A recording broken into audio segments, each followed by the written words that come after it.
Hi, this is Holly Helder, and today I am going to teach you how to create a word art image of your own town boundary map filled with street names and places in your hometown. So why would you want to do that? Well, first of all, what is word art? Got some nice examples here on this page, so I'm just going to scroll for just a moment. Basically, word art, which is also called word cloud, is an image filled with words that are appropriate to that image. And so if we create a word art image in the shape of our hometown and we fill it with streets and maybe high schools or parks, that sort of thing, places of interest, we can take that image and we can put it on a t-shirt or a mug or other print-on-demand products, and you could market those products directly to your hometown during events. You could go to a place called discountmugs.com, for example, and order a carton of mugs. I believe that the minimum order quantity is usually around 36 per carton, and they're actually quite reasonable. You can make a lot of money on them, or you could put listings up on Amazon or eBay and have a fulfillment company like Gear Bubble actually print on the products and ship to your customers when they purchase. Now, the way that I'm going to show you how to do this is by using Photoshop Elements, which is my design software of choice. If you're familiar with Photoshop or GIMP, you'll see that what I'm doing on Photoshop Elements is very easy, similar to what you do in Photoshop, except that there are a lot less bells and whistles, and it's actually sort of more of a dummies version of Photoshop. And we're going to be going to two different websites. The first one is called maptechnica.com. And here we are, maptechnica.com. And what you'll do when you get onto this website is you will enter in, if you're lucky enough to have just one zip code for your town, that's what you can enter. Or in my case, my town has several zip codes, so I entered in Concord, California, and I hit the advanced search. And then there are a few other buttons that you have to hit. It takes a little while for the map to be generated, so that's why I'm not doing this part live. But then you'll scroll down and you will see a nice boundary map of your town. Now, this is the only website that I have found that will actually generate a boundary map that has a nice clean boundary. There are a few that I believe you have to pay for, and in this case, if you wanted to download this map, you probably have to pay for it, but all we really want are the boundary lines. So our workaround there is just to take a screenshot.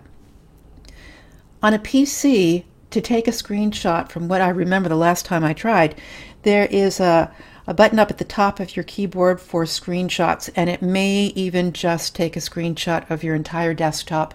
I'm not sure how far they've advanced since I use PCs, but I use Macs now, and the way that I'm going to do it is by hitting Command and Shift and 4. And what this does is it allows me to drag a nice tight rectangle around that boundary map, and when I let go, that screenshot is now saved to my desktop. So I am going to now hop over to my Photoshop Elements editor, and I'm going to open up that screenshot.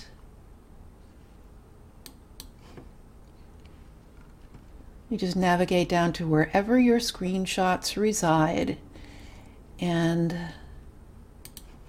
open that up.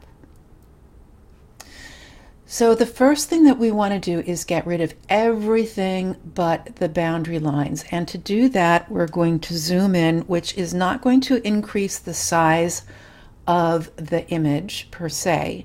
It simply means we're zooming in to see that black line get a little bigger and easier to deal with. So to do that, I'm going to hit Command on my keyboard and plus, and every time I hit plus, I zoom in more. If you're on a PC, you will be hitting Control instead of Command every time I say Command. And then we're going to go over to the left where the toolbar is, and we're going to select the magic wand. If for some reason this magic wand looks a little different, like one of the tools down here, you simply make sure that you select it down in this area. See? And make sure that this box Add is also selected. So we want the magic wand that's got the star on the top of it. And as we move that tool over, we're going to put the star right in the center of that black boundary line and click. And now you see the marching ants, which indicate that all of this boundary line has been selected. What the magic wand does is it selects a color, and the selection will go as far as that color goes contiguously. Now we want to select the exterior boundary line. And if I zoom out by clicking Command minus, those of you on a PC, it'll be Control minus, we see that all of the black boundary lines have been selected. What we want to do now is get rid of everything outside of the boundary line. So what we need to do is go up to Select and Inverse, and now what's selected, so you can see we've got those marching ants all the way around the image. Now what's selected is here and here and even a little bit in here. For some reason in Concord, California, there's a section that's actually not Concord, so I have two boundary lines. So now that we have selected the inverse, all I have to do is click on Delete, and voila, and then Escape, which deselects, and I have a nice boundary map with only those boundary lines. Now, in order to use this correctly on the WordArt website, I need to fill this in. And it will be filled in automatically with whatever color is over here on the foreground color square, which is underneath the toolbar. By default, it's going to be black. So I'm going to go up here. Oh, first I want to select. So now if you look closely enough, the marching ants are all in here. All of this is the transparency. Everything that is looking like a checkerboard is transparent. So I have selected everything that is inside here that is transparent. Now I'm going to select the Paint Bucket tool, and as I move over here into the selection, my cursor turns into a paint bucket. And with one click, I filled it with black. Then I hit Escape, and I'm going to zoom in a little bit. Oops. Command or Control plus, and you'll see that there's a little bit of a stroke right next to the boundary line. Now I know from trial and error that it is not easy to select this teeny tiny line with the magic wand. So there is a workaround. I'm going to zoom out. And now all the magic is going to happen on the right. I am going to hit Command. PC people, you're going to hit Control, and then I'm going to click on the layer. And what that does is it selects everything that is on the layer that is not transparent. Now I'm going to go up to Create New Fill or Adjustment Layer, and I'm going to select Solid Color. Now, by default, the new color is going to be whatever color is in this foreground color box, which is black, and that's what I want anyway. If you wanted a different color, by the way, you could change it to whatever's in here, or if you want blues, you just click over here and change it to whatever blue you want. But we in fact want black It's the easiest to deal with. It doesn't really matter what color it is, but we're going with black. So I'm going to click over here to change it to black again and hit OK. And now if you zoomed in, you'd see that there's still a little bit of a boundary line. And I know from trial and error that if I just repeat what I did, it will remove it. So the first thing I'm going to do is I'm going to go up to the layer menu and hit merge visible. And now instead of having two layers over here, I'm going to merge visible. And now I only have one. And I'm just going to repeat. Command, click, select solid color, black, OK. And now it's almost entirely gone. You probably can't tell from my screen, but there is just the tiniest little bit. I really don't think it's going to matter in WordArt, so I'm going to leave it as is, and I am then going to merge those layers and merge visible. Okay, so let's save this. Now, I already have a folder created for this. I am going to call this, let's call this Concord Test. You can call it whatever you want, and you can save it wherever you want. Just make sure that you save it as a PNG. Sometimes the default is not PNG, it'll be TIFF, or it'll be JPEG, or Photoshop, or one of these others. Make sure it's a PNG. When you save as a PNG, you're always going to get this secondary box that you have to click OK. Don't worry anything about this stuff, just click OK. And if for some reason you made a mistake and you saved it as a PSD, for example, and you didn't get that second box, then if your brain registered, oh, I didn't see that second box, I didn't save it as the right file. I've done that a number of times. And then you just go back and you save it as a PNG again.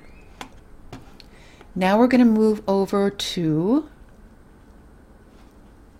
the WordArt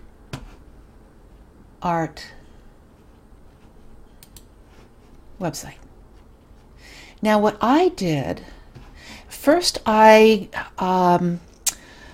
Googled Concord, California street list, and there were a number of websites that showed me all of the streets in Concord, California, and I copied them all and I put them in a Word document, and then I imported them into WordArt. It was kind of messy. So now what I'm doing is I have a document. Let's see if it'll, yeah.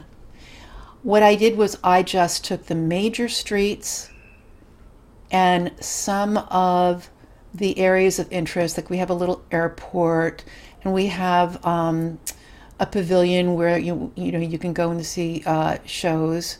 There's a Pixieland amusement park, that sort of thing. So I just pulled together that list just by looking at a map and Googling important places in Concord, California, or something like that. You can use whatever you want in terms of your words, but this is what I'm going to use, and I'm going to now copy it to my clipboard so that it's ready. And I'm going to go to the main page in WordArt, create now, create, and the first thing that you do is you import words. So in this case, I'm just going to paste, and there are my words, import words, and there we've got them. Now I also want to add Concord and California.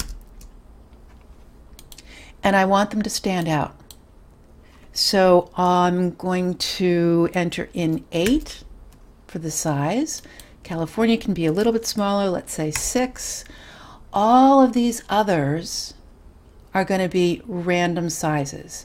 If you want one to be more emphasized than another, then you can do like I did with Concord and California. The next thing we're going to do is we're going to import this shape. So you click on Add Image, and I'm going to browse for my image and import it and hit OK. Then you can choose a font. Now, a lot of times you just won't know what's going to look good until you play around with it. So I haven't tried this font yet, but let's go with it.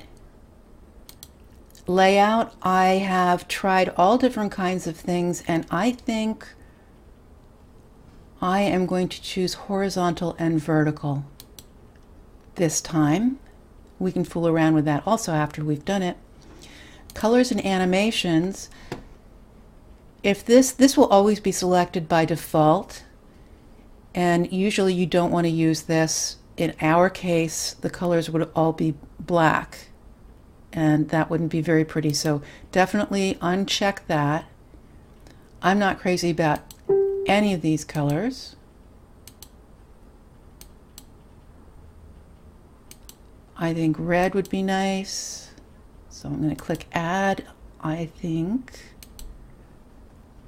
blue would be nice. I'm going to click Add. Often when I try to get a nice yellow, it's a little hard to do.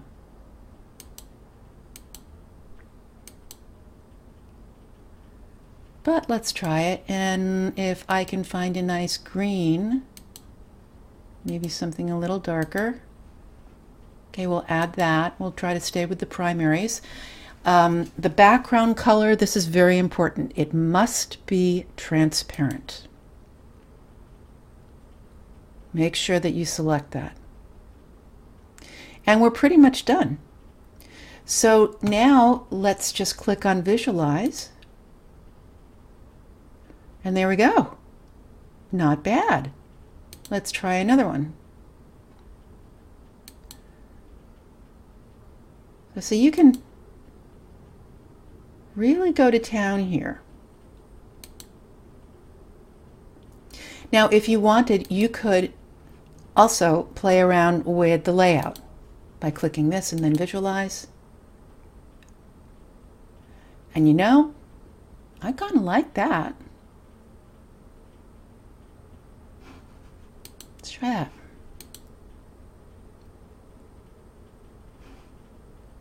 We could change the font too. I'm okay with the font. Go back to this and see. Okay, I'm going to go with this. Once you have something that you like, you know, and I actually don't remember saving changes, but it says to save changes. Click OK. And now we want to download. Now, through trial and error, I have found that the best file that you want to download is this high quality 32 megapixel sized image, because it brings it in at a nice size that you can put on a t-shirt, and it retains the transparency. However, in order to do this, you do have to pay for it. So let me just show you what the pricing is. The most popular one is 5 for $10. If you really want to go to town and make a whole lot, you might want to pay $30 for 1 month and then just make as many as you want. I picked this because I'm just doing this for the sake of the video. But I might come back and decide to really go to town, and then I'm going to pick something like this. So I've already purchased my pack, and let's go back to the word art. My word art. Okay, so let's download.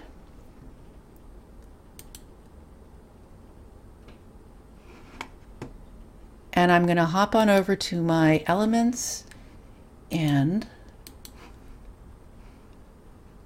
open up from my download file.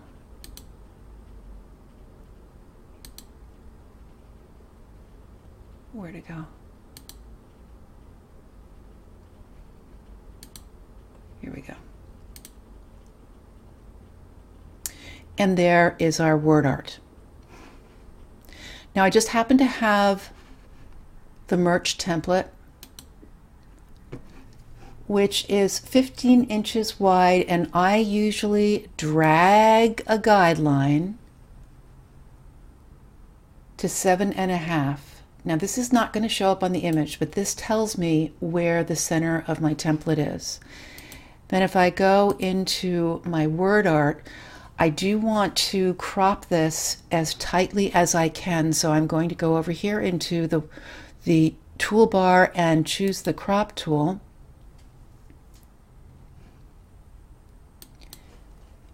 And just drag down the edges right to the edge of that image. You can pull it down a little bit further on the bottom because it really doesn't matter on the bottom. And then I click the green check mark,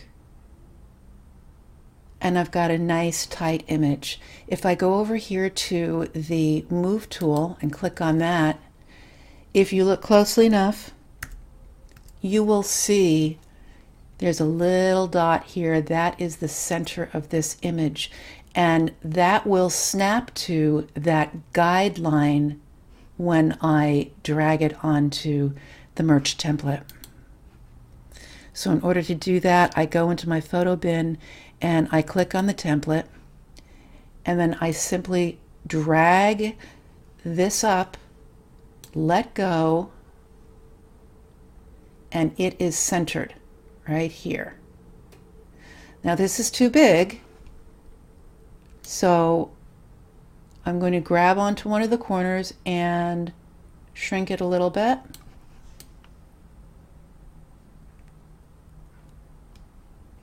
And then move it up, and then hit the green commit current operation check mark. So what's this going to look like on a color? Okay, so I already have 2 layers here, and if I make sure that I select the layer that is underneath, it is a blank layer, and it's selected because you can see this blue boundary.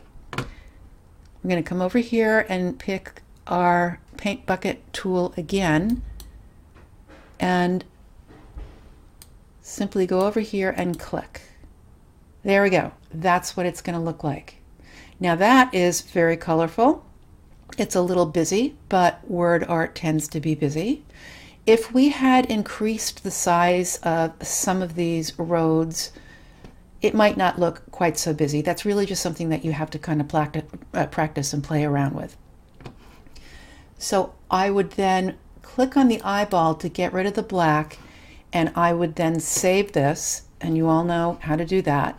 You just save it somewhere, and there's your word art that you can put on your Murch template or a t-shirt template, or you could go back to the original, by clicking down here, the original image, and you could upload it to a mug or any other print-on-demand product. So there we go. I hope you enjoyed this. This is the first time I've created this kind of word art, and I've got to tell you, it's taken me a couple weeks to get to this point. But I wanted to be able to give you some actionable content for your own strategies. I hope you enjoyed this, and I will see you on the next video.